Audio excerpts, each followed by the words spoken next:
ជំរាបសួរអ្នកនរគ្នាតើទូរស័ព្ទ iPhone របស់អ្នកនរគ្នាគឺពេញ memory បែបនេះមែនទេដូចជាសាប់ខ្ញុំអញ្ចឹងបាទនេះគឺតែ 64G ទេឥឡូវគឺបានឡើង62ហើយគឺចិត្តពេញហើយបាទអញ្ចឹងដើម្បីឲ្យយើងផ្ទុកទំហំបានច្រើនតទៅទៀតយើងអាចនឹងធ្វើការបាទជំរុះមេរោគចាស់ចោលមានដូចជានៅក្នុង Telegram ឬកម្មវិធីផ្សេងបាទច្រើនទៀត Facebook Chat Messenger ហ្នឹងអ្នកគ្នាហើយនឹង Telegram បាទអញ្ចឹងនេះមើលទៅបាទគឺមេធំមែនតើ 6G បាទ 6G 7G នោះបាទអញ្ចឹងដើម្បីយើងផ្ទុកទំហំ memory របស់យើងបានច្រើនតោះឥឡូវខ្ញុំមកមើលពីរបៀបជាមួយខ្ញុំទាំងអស់គ្នាបាទរបៀបធ្វើសម្អាតមេរោគទាំងអស់គ្នាជាដំបូងយើងទៅសម្អាត Telegram សិនអ្នកគ្នាចូលមក Telegram មកអ្នកគ្នាចូលកន្លែង setting ហ្នឹងណាអូខេស្ដាំដៃក្រោមហ្នឹងគ្នាអូសមកក្រោមតិចមកនេះអ្នកគ្នាចូលកន្លែងនេះបាទកន្លែង data and storage បាទចូលទៅដល់មកតោះមកនេះអ្នកគ្នាឃើញអត់បាទ 22G បាទធំមែនតើអ្នកគ្នាបាទអ្នកគ្នាចុចខាងលើនឹងមកបាទអូខេអញ្ចឹងអ្នកគ្នាគាត់ជិះឃើញហើយបាទមានវីដេអូបាទបទចម្រៀងនិងរូបថតអីច្រើនទៀតអញ្ចឹងណាគឺវាធំមែនតើអញ្ចឹងដើម្បីលុបនឹងបានមេរោគទាំងអស់បានអ្នកគ្នាចុចទាំងនេះមកបាទតោះមកយកអក្សរក្រហមបាទឥឡូវគឺកំពុងតែធ្វើការសម្អាតហើយអ្នកគ្នាចាំបន្តិចទៅខ្ញុំធ្វើការខាវាបន្តិចសិនថារៀងយូរដែរកន្លែងនេះ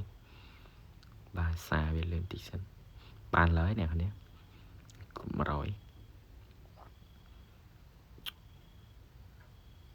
អូខេនេះបានហើយអ្នកគ្នាបាទឃើញអត់អ្នកគ្នាគឺវាសម្អាតអស់តែម្ដងបាទអ្នកគ្នាឃើញចេញវិញឃើញធ្លាក់ហើយបាទឥ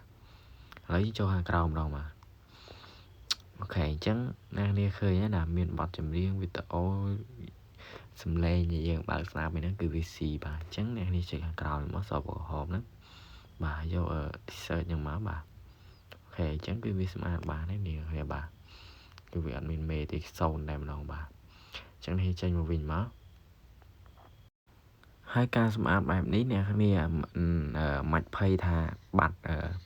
ឆាតចាស់មិត្តភ័ក្តិឬក៏បងប្អូនសាច់ញាតិឬក៏ធ្លាប់ឆាតជាមួយបាត់សម្លេងបាត់រូបអីទេបាទវាចូលមកគឺមានដូចដើមដែរគាត់តែបងប្អូនធ្វើការdownload រូបនឹងសារថ្មីអញ្ចឹងណាអូខេតោះឥឡូវយើងទៅCapCut ម្ដងម្នាក់គ្នាបាទកម្មវិធី CapCut ខ្ញុំក៏ G ធំដែរបាទឡើងប្រហែល G ដែរបាទតោះឥឡូវយើងចូល CapCut មកបាទអូខេតោះមកនេះអ្នកគ្នាឃើញអត់វីដេអូចាស់នេះគឺមេធំមែនតើអញ្ចឹងដើម្បីលុបវីដេអូចាស់នេះបានអ្នកគ្នាមិនសកត់លើវីដេអូហ្នឹងឯងបាទសកត់ទៅអ្នកគ្នារើសអញ្ចឹងឯងបាទរើសអញ្ចឹងទៅតែអ្នកគ្នាលុបទៅហ្នឹងគឺវាអត់ទាន់អស់ទេគឺនៅមួយតង់ទៀតឥឡូវខ្ញុំធ្វើការរើសបាទរើសទាំងអស់ខ្ញុំលុបទាំងអស់តែម្ដងបាទអូខេអញ្ចឹងយើងមើលតើរើសអស់ហើយបាទយើងចុចធុងសម្រាមហ្នឹងមកលុបនេះខាងលើបន្លាស់ទីនេះបាទអូខេពេលលុបបែបនេះហើយគឺវាអត់ទាន់ទៅបាត់ទេអ្នកនរគ្នាបាទទាន់តែផុតថ្ងៃ7ថ្ងៃអញ្ចឹងដើម្បីឲ្យលុបបានភ្លាមអ្នកគ្នាចូលមកកន្លែងបានអាឡ័យបាទនេះកន្លែងនេះអ្នកគ្នាចុចទៅនឹងមកអូខេអ្នកគ្នាអូសមកក្រោមណាអូសមកក្រោមមកអ្នកគ្នាឃើញពាក្យធុងសារ៉ាមនេះបាទនេះរូបធុងសារ៉ាមនេះគ្នាចុចទៅនឹងមកបាទនេះគឺវានៅទៅនេះបាទតាន់តែ7ថ្ងៃទៅវាផុតបាទ